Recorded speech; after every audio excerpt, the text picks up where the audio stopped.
कि आप ये गलती मानते हैं कि जुमा टू जुमा जर्नलिज्म मास कम्युनिकेशन की डिग्री, ये आप मानते हैं कि ये चीज़ गलत है? चलो यहाँ मैं अपनी गलती मान लेती हूँ कि मेरे पास, जैसे मैं डॉक्टर शबनम से प्रूफ मांग रही हूँ, वैसे मैं आयशा खान के लिए बोल के बैठी हूँ। जो आपने उनकी जर्नलिज्म की डिग्रियाँ चेक की? आपने उनका मास कम्युनिकेशन की कोई डिग्री चेक की? मैंने करी तो नहीं है, लेकिन मैं जैसे मेरी कहीं सुनी बातों पे सवाल उठाए गए हैं तो मुझे भी, मतलब आप भी किसी की कहीं सुनी बातों पर ये सब कह रहे हैं? मेरा जो ये नाम है रोडी का, उसे वो मिट्टी में मिलाना बंद करें। विदाउट किसी प्रूफ के वो मेरे पे एलिगेशन नहीं लगा सकती हैं। मेरी फ्रीडम लाइफ को वो, मेरी पर्सनल लाइफ को वो इस तरीके से प्रोस्टिट्यूशन का नाम लेके वो दब्बा नहीं लगा। आदाब, आप देख रहे हैं डेली लाजवाल और मैं हूं आपके साथ मोहम्मद जाफ़र। पिछले कई दिनों से आप देख रहे होंगे कि कासिम नगर और राजीव नगर काफ़ी सुर्खियों में बना हुआ है और उसी इन दोनों नामों के साथ एक और नाम मिला हुआ है, वो नाम है पल्लवी शर्मा का।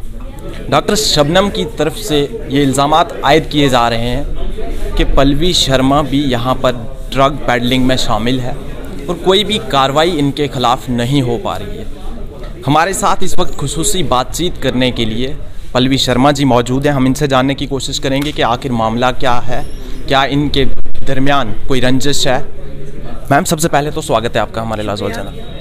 मैम, मैं जानना चाहूँगा, डॉक्टर शबनम की जानिब से लगातार ये इल्ज़ामात आयद किए जा रहे हैं कि पल्लवी शर्मा यहाँ पे प्रोस्टिट्यूशन में शामिल है, ड्रग पेडलिंग में शामिल है, क्या कहना चाहेंगे आप इस पर? डॉक्टर शबनम द्वारा इल्ज़ाम लगाए गए, मैं यही कहना चाहती हूँ कि उन्होंने मेरी एक फ्रीडम लाइफ को आगे रख के मेरे पे ये गंदा इल्ज़ाम लगाया है। विदाउट किसी प्रूफ के होते हुए उन्होंने मेरे पे ये एलिगेशंस लगाए हैं। और दूसरी बात ये रही है कि अगर मेरे पे ड्रग पेडलिंग का कोई मतलब कि केस होता या प्रोस्टिट्यूशन का कोई केस होता तो एडमिनिस्ट्रेशन जो है वो सोई थोड़ी ना है। आज मैं कहीं ना कहीं उनके हाथ होती या मेरा नाम काफ़ी ज़्यादा हाईलाइट होता एक रोडी नाम को छोड़ के, लेकिन मेरा एक रोडी नाम अभी भी चल रहा है और उसी रोडी को नाम को लेके उन्होंने इन करंट मेरा ये दूसरा नाम भी इसमें जोड़ दिया। तो मेरे को इस चीज़ की आपत्ति आ रही है कि मेरी एक सिंपल सी फ्रीडम लाइफ को लेके वो मेरे पे ये एलिगेशंस नहीं लगा सकती ना। मैम, आज आप मीडिया के ज़रिए ही अपनी बात जो है वो एडमिनिस्ट्रेशन तक पहुंचा रहे हैं, लेकिन आपने यहाँ पर एक ही न्यूज़ चैनल को टारगेट किया कि इस चैनल को और डॉक्टर शबनम ने, इन दोनों ने मिलकर मुझ पर इल्ज़ामात आयद किए हैं। किस तरह से आप एक न्यूज़ चैनल को टारगेट कर रहे हैं? क्या उनकी गलती क्या है, उनका कसूर क्या है? मैं कसूर दोनों को ठहरा रही हूँ कि डॉक्टर शबनम जी को भी और जो स्टेट ऑब्जर्वर वाले हैं उनको भी ठहरा रही हूँ, क्योंकि एक मीडिया का काम है कि दोनों पक्ष की सुनवाई किए बिना उस चीज़ को, जो वीडियो वो बना रहे हैं, जो वो लाइव इंटरव्यू ले रहे हैं या एक रिकॉर्डेड इंटरव्यू है, वो उसको आम जनता के सामने नहीं रख सकते हैं।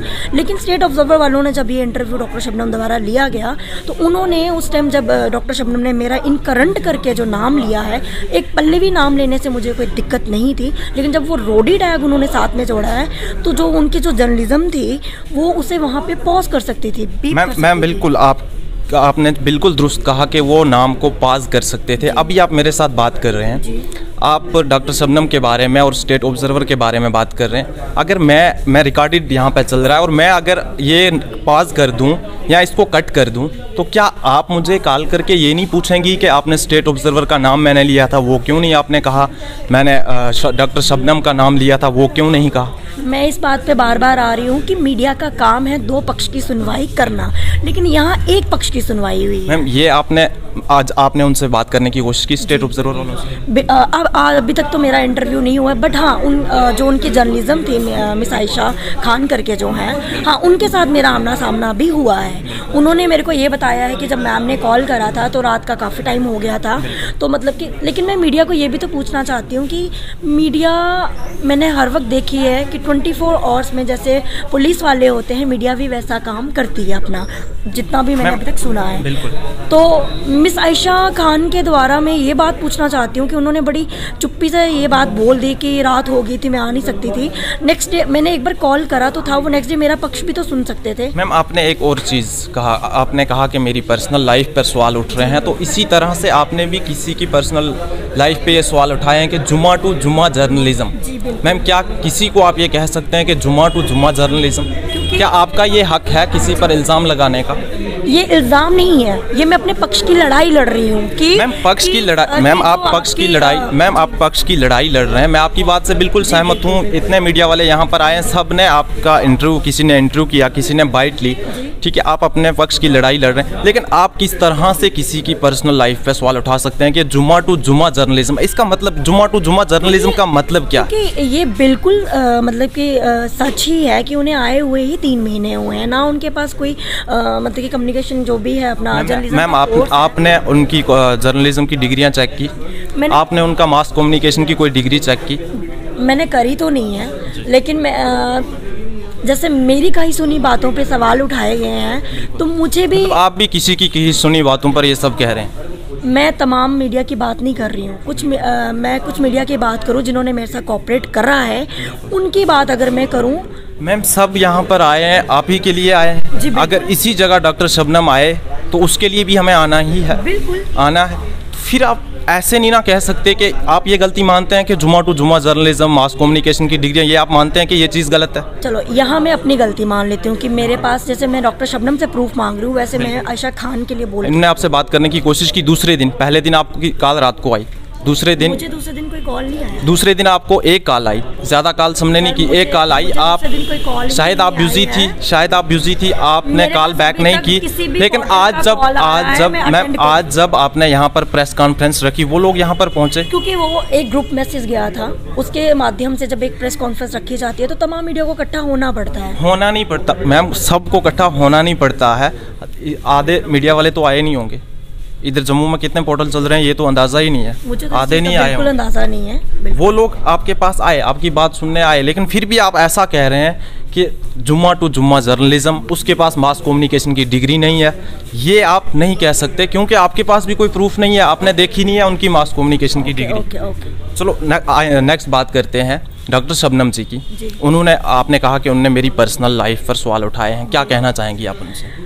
उनसे यही मेरी रिक्वेस्ट रहेगी बार बार कि मेरा जो ये नाम है रोडी का, उसे वो मिट्टी में मिलाना बंद करें। विदाउट किसी प्रूफ के वो मेरे पे एलिगेशन नहीं लगा सकती हैं।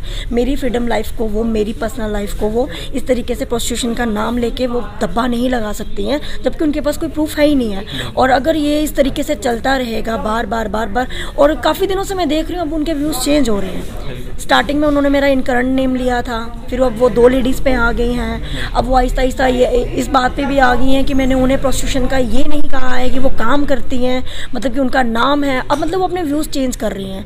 तो रही बात, उन्होंने मेन जो मुद्दा बनाया है वो मेरी फेसबुक और इंस्टा लाइफ को लेके उन्होंने मेरे पे ये एलिगेशंस लगाए हैं कि मैं अगर आपकी फेसबुक खंगालती हूँ तो आधा गन तो वहीं से मिल जाएगा। उन्हें ये राइट किसने दे दिया कि मेरी इस लाइफ को सामने लाएं और मेरे पे इस तरीके के एलिगेशंस लगाएं? क्योंकि एलिगेशंस लगाने के लिए एक ठोस सबूत होना बहुत ज़रूरी है, जो कि उनके पास है ही नहीं। तो वो मनबुद्धि औरत मतलब कि अपनी बातों को रख रही हैं आगे सामने, और जितने भी वहाँ की कासिम नगर की कम्युनिटी के लोग हैं उन्हें परेशान कर रही हैं। मैं आज यहाँ बैठी हूँ अपने पक्ष की लड़ाई करने के लिए, क्योंकि जो मेरा एक रोडी नाम है वो मैंने खैरात में नहीं लिया है, मैंने उसे बड़ी मेहनत से कमाया है। और अगर उसके ऊपर बात आएगी तो मुझे चाहे हाई कोर्ट के लिए अपील करना पड़ेगा, मैं करूँगी। क्योंकि मेरे पे जो एक धब्बा लगा है, जब एक औरत जो है वो एक सफ़ेद कपड़े की तरह है, जब उस पर एक दाग लगता है वो शरेआम दिखता है। तो इस टाइम जो मेरे पे ये दाग लगा है वो शरेआम ही है, क्योंकि ये जो मैसेज है ये आज मीडिया कॉन्फ्रेंस होने से पहले जो इंटरव्यूज़ हो रहे हैं, पता नहीं कितने लोगों तक गया है। लोग मुझसे सवाल पूछ रहे हैं, मुझे मैसेजेस कर रहे हैं, तो मुझे जवाब देना मुश्किल हो गया है। तो इसी माध्यम से मुझे लगा कि शायद एक इस माध्यम से मैं लोगों तक अपनी आवाज़ पहुंचा सकूं, लोग ये आवाज़ सुने कि किसी की फ्रीडम लाइफ को लेके ये आप जज नहीं कर सकते कि मतलब कि उसका कहीं ड्रग पैडलर में हाथ है या प्रोस्टिट्यूशन में हाथ है। अगर ये साबित हो जाता है कि कासिम नगर और राजीव नगर में ड्रग पेडलिंग होती है, क्या आप डॉक्टर शबनम के साथ उस ड्रग पेडलिंग के खिलाफ खड़ी होंगी? मैं फर्स्ट डे से यही उम्मीद में हूँ कि उन्होंने जो ये इल्ज़ाम लगाया है, अगर वो इस इल्ज़ाम को ना लगाते हुए मुझसे कोई हेल्प लेते या मेरे से वो बात करते तो शायद मैं आज उनके साथ खड़ी होती। लेकिन लोगों की कई सुनी बातों पे उन्होंने मेरे पे इनकरेंट मतलब प्रोस्टिट्यूशन का जो इल्ज़ाम लगाया है, उससे मेरे को मतलब कि ये वाइब्स आ रहे हैं कि एक औरत ने ही दूसरी औरत का घर जलाया है। बिल्कुल। चलो, आपका बहुत बहुत शुक्रिया अपनी बात रखने के लिए। तो नाज़रीन, ये थी हमारे साथ पल्लवी शर्मा जी, जिनके ऊपर ये इल्ज़ामात आयद किए जा रहे थे कि ये ड्रग पैडलिंग और प्रोस्टिट्यूशन में शामिल हैं।